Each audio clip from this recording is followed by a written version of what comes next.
Ollie and Steven's 2013-14 NBA Preview Show. Number 23.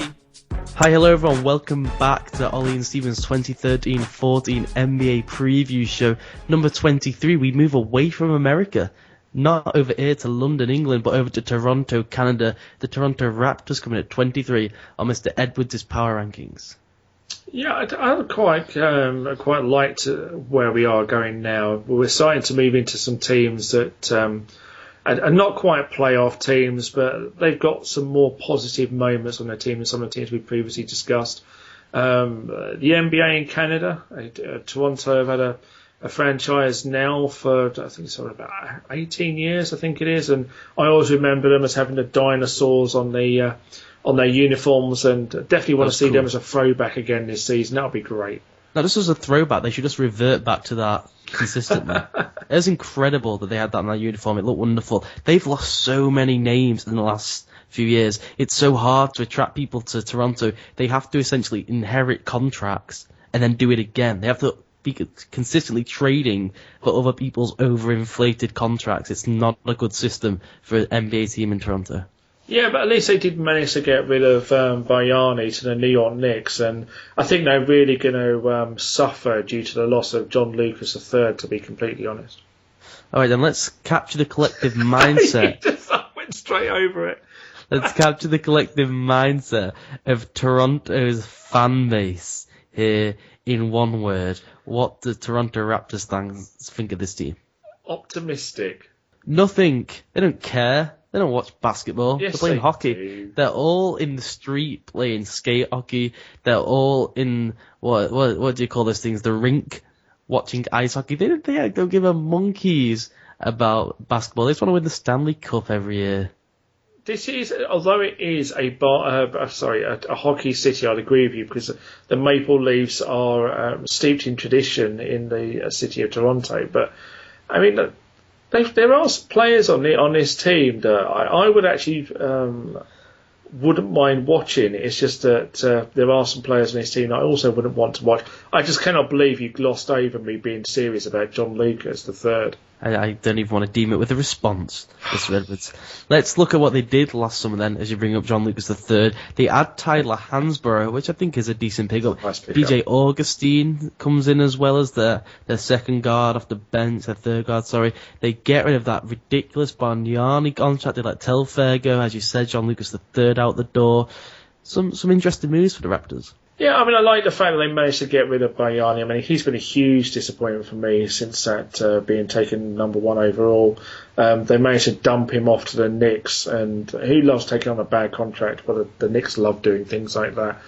Tyler Hansborough was a banger off the bench for the Pacers, so I think that's exactly what he's going to bring to the Raptors, and maybe he'll toughen them up a bit. So he'll be coming off the bench backing up Amir Johnson. And then, of course, you've got Steve Novak who is coming over, and he'll be a three-point shooter off the bench. But I don't think Novak will get as many wide-open looks as he got when he was in New York. So you may very well see that three-point percentage drop. Yeah, I completely agree. I quite like Bargnani, and I think there's something about a big guy shooting threes that I kind of like. But last year, I think he shot 38% from the field. Now, when you make a living off being a guy who can run the pick and pop and step away from the basket and sink a long two from mid-range, or a three if you have to, and you're shooting at 38%, which is massively down on what you're usually shooting, is not a good look when you're earning, like, was it $12 to $60 million this year? Yeah, I mean, I can't think exactly what his contract is, but I know when I looked at it and the Knicks took it on, I thought that it's another bad deal. It's classic New York. And I think Knicks fans are going to grow very tired of Bayani quite quickly, because for me, all you've done is you've traded a spot-up three-point shooter to the Raptors, who's a better three-point shooter than what you've just brought in. And to me, the whole deal never made sense. I don't understand how Knicks fans think that's an upgrade. I fail to see it. And I'm not saying that Steve Novak is as good a player as Bayani, but the way that the Knicks, I think, will use Bayani in their system just makes him not that much better than Steve Novak. I quite like it for the Knicks. I don't want to move away from the Raptors because I think he's going to spread the floor more. You're going to have to respect the fact that he can hit those mid-rangers, allows the floors to be spread for Melo. I think that's their thinking, and they'll have to see if he can go back to a couple of years ago. They also brought in a new GM, Masa Uhiri, who I think is a good guy. He's well respected in NBA circles as a top executive. Yeah, I mean, any sort of change you can put in to try and shake things up and try and move this franchise in the right direction. I mean, say you take a look at the rotation, you can see some positive signs in there, and I think they're a team that I don't want to say they'll be on the cusp of the playoffs, but I think they're not going to be as bad as what some experts have made them out to be, and I at least think they're going to hang around for a while. But whether or not it's the right year for them to hang around in that bottom part of that playoff race, maybe where they're around about like 9th or 10th in the conference, that's another matter. I think if we look at that rotation, I think they have several players who are above league average at their position, no more, no less. Lowry, DeRozan, Ross off the bench.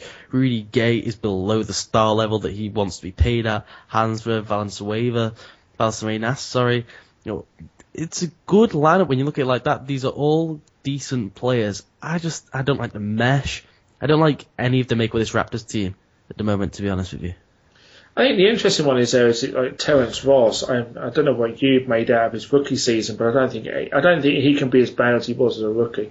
No, I think they need him to offer something off the bench, a bit diverse. He has to develop his defensive game to be able to be not a shutdown guy off the bench, but be able to at least play threes and Ds. That's the minimum requirement for you, Terence. Come off the bench, give us some scoring, and be able to hold up your position. That's what they need for a minimum, and he was appalling in his rookie year. Yeah, I mean, I saw some of the clips of his game against the Knicks. A couple of days ago, and he put up 27 points in 25 minutes, including 6 3-pointers. I mean, that's the sort of game that the Raptors are going to want him coming off the bench. I'm not saying like 27 points off the bench every night, but if he could maybe generate 12, 15 points coming off the bench in 20 minutes and knocking down the three at a regular rate, then I think that's a good sign for them. But he can't be as bad as his rookie season, but it's whether or not he can consistently put up those numbers coming off the bench, or whether it's going to be a case of that he'll have one good game, one bad game, and things like that. So he could end up becoming a guy that will come off the bench in some games and just not have it. His stats were atrocious for last year. He averaged 6 points a game and 2 rebounds per game in his average of 70 minutes per game. That is just awful, Terence. You have to pick that game up. I know you only started 2 games, but you're a rookie. Threes and Ds off the bench is the minimum requirement. And when they eventually, as we'll move to in a minute, trade Rudy Gay, he needs to take a massive leap up if they want to fill some sort of hole there. Yeah, I mean, Rudy Gay, I think, is a guy that they've got to get rid of, and then then they can potentially move Terence Ross into the starting rotation. But I think that will depend on how well Ross plays at the start of the season. How do you rate DeMar DeRozan? A frustrating type player. Yeah, he seems to have every ability and attribute. Yeah. Just no consistency. It's the same thing throughout this whole team. When I say they're just above league average, it's because they all have the flashes. None of them are consistent, either as a team or individuals. Yeah, I mean, I understand that DeRozan has tried to improve his three-point shot, and this is one of the things we're saying about a lot of people. I think that's because of the way the modern-day game is, that the three is such a huge weapon, and I must admit, in some respects, I prefer the game of 25 years ago when you wouldn't see many three-pointers put up, because seeing teams put up 30, 40 three-point shots in a game is not fun to watch. So DeRozan's another guy who's trying to add that consistent three-point shot to his arsenal. But as I say, for me, he's a frustrating guy. And I think that's what Raptors could, and I agree with you, what Raptors could not find, because Ross and DeRozan, who they're going to probably be their main wing players going forward, especially once Gay gets traded, you could end up finding one night they might combine for 50 points, on another night they may combine for 10. It's just not going to be enough. Okay, then let's go to Jedi Ollie, and let's see what he has to say. I think Rudy Gay may well be involved in this. Jedi Ollie. Okay, I'm just harbouring the Force, and I see multiple logo swirling around Rudy Gay's face, people will talk themselves into Rudy Gay being able to be an absolute star at the NBA level. There's lots of teams out there who will talk themselves into it. The Kings could talk themselves into it with a new owner. I think a team we've already discussed will make the move for Rudy Gay. I'm not applauding the move. I don't think it's the right move. I think the Milwaukee Bucks make the move and bring in Rudy Gay. I can't see Milwaukee being that adventurous. You trying to disagree with Jedi Ollie? Yeah, I can't see them being that adventurous, to be completely honest with you. I think it's going to be one of those things that, I'll give my 24-second shot stuff in a minute, but I don't see Gay going to the Milwaukee Bucks at all. All right, let's get to Stephen Edwards' 24-second shot clock prediction clock. Right, Toronto Raptors, 2013-2014. Completely agree with you. Rudy Gay will not finish the season as a Raptor. The guy came over, and the Raptors were 18-18 after he came over, and had he played the full season, would have been a playoff team. I've already said it. Terrence Ross cannot be as bad as his rookie year, and will be a starter once Rudy Gay gets traded. And deny the tank as much as they want. This team does need to potentially tank and try and add that other piece to these young players. I agree with everything you said. It's a huge year for DeRozan. It's a huge year for Terrence Ross once Rudy Gay gets traded. If I'm them, I figure out some way of getting rid of every single piece imaginable. I don't care if you think they're talented or not. If they got Wiggins, Canada would come to a standstill. If they could bring someone who has unbelievable potential from Canada, who has openly said he'd like to play for the Raptors but doesn't believe he can do, that would just be phenomenal. They should try and figure out a way of doing that. Let's do an over-under on the amount of games Rudy Gay will play for the Toronto Raptors. Let's set it at 22 is the number in my head. Over. I think he'll play 30. I'm going to say under. I think this thing gets done a couple of weeks into the year. I think the phone calls are obviously going on now. I'm not going to say they panic, Toronto, but I think they just want to get the deal done and just get this team moving on now and give Terrence Ross as long as possible starting in the lineup.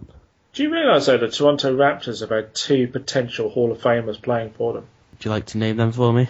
Vince Carter, yes, who almost caused a complete riot in Toronto. and Tracy McGrady. Tracy McGrady. Now, did he make our Hall of Fame? I can't remember. I can't remember if Tracy McGrady, but I think he was a borderline. So I'll say 2 potential Hall of Famers. I think Vince Carter will be in the Hall of Fame. Yeah, I think Air Canada will definitely be in the Hall of Fame. It's not like they haven't had star players in the past. It's just a fact that they've never been successful with them star players. And they've been a playoff team. But yeah, I think this is a team that if they could just add one more piece and put basketball truly on the map in Canada, it's got to be this season. And that's a job you can say that about so many teams. I think that's still a way away. I really do. Let's talk about Rudy Gay then. This is going to be a longer one because Rudy Gay, I think, is a good discussion point. What other teams can you see? Would someone like the Mavericks? We know what Mark Cuban's like. Would he talk himself into Rudy Gay? Would he try and offer up some pieces to go and get Rudy Gay? I think the Mavericks is a good shout. I think it's got to be a team that is going to be can't tank to go into the lottery. And he's going to be a lower seed in the NBA. And I think this is where you maybe look at a Dallas Mavericks would be a good shout. The Knicks love a bad contract. They can't afford Rudy Gay. But they'll just guarantee it. Unless Toronto want Amari back, then I don't think they can afford that contract. And I would hate the chemistry of having Rudy Gay and Carmelo on the floor. Oh, it'd be hilarious to watch. It would be. I want your prediction on record of where Rudy Gay gets traded to. I think Dallas is a good shout in the West. I don't want to go conference by conference. I want a definitive answer. I'll go Mavericks because I completely agree with you that Cuban doesn't care about a draft, and they're the sort of team that's going to be 7th or 8th in the playoff race. So they're going to have to go out and get a piece to try and see if they can try and compete in the playoffs because they can't be bad enough to tank.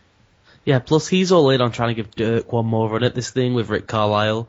So I think he's going to do whatever to try and give Dirk one more shot. And if he thinks Rudy Gay can help that and maybe help rest Dirk a bit and bring back his minutes in the regular season to allow him to just try and have a Dirk-type postseason. I think that's what he's got to try and do. Yeah, I mean, it'd be interesting. I think, the Mavericks are always a fun team to watch, and I'm sure the Mavericks fans will like Rudy Gay in a short-term scenario. All right, then, Destination City time. Destination City.